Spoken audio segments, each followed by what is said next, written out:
মোহতারাম, একজন মুমিনের ঘর কেমন হওয়া চাই, মানে বাসা বাড়ি কেমন হওয়া চাই মুমিনের? আমরা তো দেয়ালে লিখি, পেন্টিং করি, এখন তো ইন্টেরিয়রের কাজ করাই, ওয়ালমেট বানাই, বড় বড় ডিসপ্লে করি, বিভিন্ন ধরনের ঘর সুন্দর করার জন্য অনেক আয়োজন করি। একজন মুমিন 13টি কাজ করবে ঘরটাকে সাজানোর জন্য, সুন্দর করার জন্য। ঠিক আছে, এটা খেয়াল করতে হবে।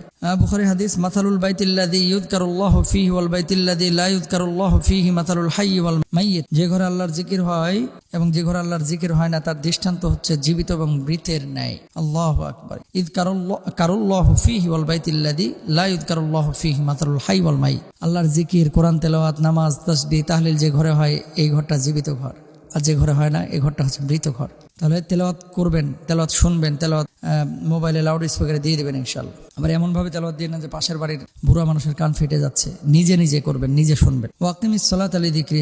2 নম্বর হচ্ছে বিশেষ করে নামাজের পরিবেশ বিদ্যমান থাকতে হবে। ঘরগুলোকে কবরস্থান বানানো যাবে না, নবীজি সাল্লাল্লাহু আলাইহি ওয়াসাল্লামের নিষেধাজ্ঞা আছে। 3 নম্বর, একজন মুমিনের ঘরে পর্দা এবং লজ্জাশীলতার পরিবেশ থাকবে। উমর রাদিয়াল্লাহু তাআলা আনহু নবীজির কাছে নিবেদন করলেন, ইয়া রাসূলুল্লাহ, আপনার স্ত্রীদের কাছে ভালো মন্দ সব ধরনের লোক আসে, যদি তাদেরকে পর্দার বিধান দিতেন। এই পরিপ্রেক্ষিতে আল্লাহ তাআলা পর্দার আয়াত নাজিল করলেন।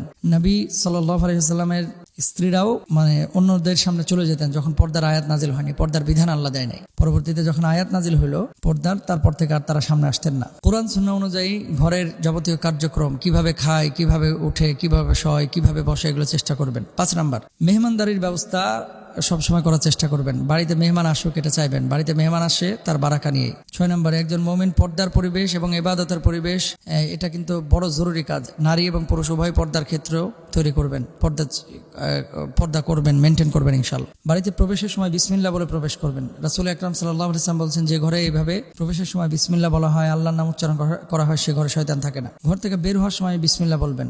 আল্লাহর হাবিব বলেছেন সাল্লাল্লাহু আলাইহি ওয়াসাল্লাম, বিসমিল্লাহি তাওয়াক্কালতু আলাল্লাহি লা হাওলা ওয়ালা কুওয়াতা ইল্লা বিল্লাহ। এটা বলে যখন ঘর থেকে কেউ বের হয়, তবে তাকে বলা হয়, তুমি হেদায়েতপ্রাপ্ত হয়েছো, তোমার জন্য আল্লাহ যথেষ্ট, তুমি হেফাজত অবলম্বন করেছো।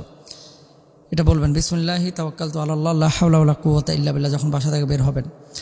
9 নম্বর, একজন মুমিন ঘরে প্রবেশ করলে সালাম দেবে। যখন প্রবেশ করবেন ঘরে তখন সালাম দেবেন ইনশাআল্লাহ। 10 নম্বর, একজন মুমিন শয্যা গ্রহণের সময় দরজা বন্ধ করবে।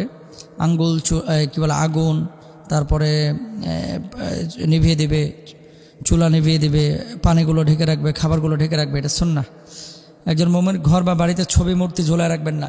অনেক সময় আপনার ছেলের ছবি ঝুলায় রাখেন, আপনার মেয়ের ছবি ঝুলায় রাখেন, মৃত বাপমার ছবি ঝুলায় রাখেন, এগুলো বদজিনের আসর হয়, এগুলো করবেন না। তারপরে হচ্ছে একজন মুমিনের ঘরে বাদ্যযন্ত্র থাকতে পারে না, এটা করবেন না। গান বাজনা এগুলো শুনবেন না। 13 নম্বর, একজন মুমিনের বাড়িতে অপচয় কাজ কারবার থাকে না। যেমন প্রতিদিন ফুড আপনি নষ্ট করছেন, তারপরে পানির অপচয় করছেন, গ্যাসের অপচয় করছেন, এগুলো করবেন না। এটা আল্লাহ তাআলা পছন্দ করেন না, নবীও পছন্দ করেন না। ইন্নাল মুবাজ্জিরিনা কানু ইখওয়ানাশ শায়াতিন। যদি এগুলো মেনটেন করতে পারেন ইনশাআল্লাহ পারিবারিক বারাকা আসবে ইনশাআল্লাহ। আসসালামু আলাইকুম।